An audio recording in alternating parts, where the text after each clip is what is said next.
Bismillahirrahmanirrahim. Assalamualaikum warahmatullahi wabarakatuh. Perkenalkan, nama saya Marhana, NPM 21125489. Di sini saya akan membacakan materi ulumul hadis yang berjudul Hadis pada masa tabi'in dan tabi'in. Pembahasan. Para tabi'in yang notabenenya adalah para murid sahabat juga, banyak mengoleksi hadis-hadis Nabi. Bahkan, pengoleksiannya sudah mulai disusun dalam sebuah kitab yang beraturan. Sebagaimana sahabat, para tabi'in pun cukup berhati-hati dalam periwayatan hadis.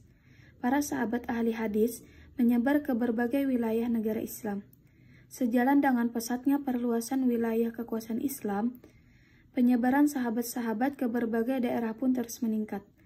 Hal ini kemudian berimplikasi juga pada meningkatnya penyebaran hadis. Oleh karena itulah, masa ini dikenal sebagai masa penyebaran periwayatan hadis. Ini merupakan sebuah kemudahan bagi para tabi'in untuk mempelajari hadis. Metode yang dilakukan para tabi'in dalam mengoleksi dan mencatat hadis yaitu melalui hadis, dan pada masa tabi'in dan tabi'in pertemuan-pertemuan dengan para sahabat.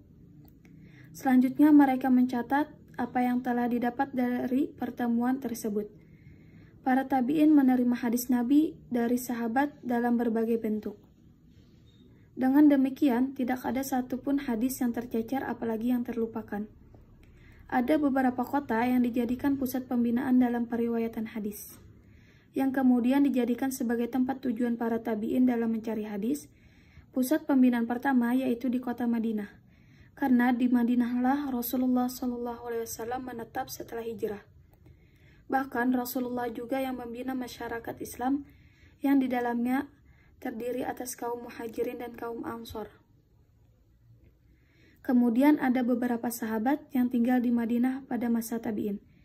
Kodifikasi pada masa ini telah menggunakan metode yang sistematis, yaitu dengan mengelompokkan hadis-hadis yang ada sesuai dengan bidang bahasan.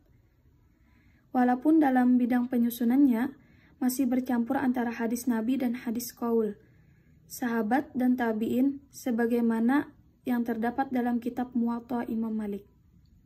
Barulah pada masa awal abad kedua Hijriyah dalam kodifikasinya, hadis telah dipisahkan dari qaul sahabat dan tabi'in.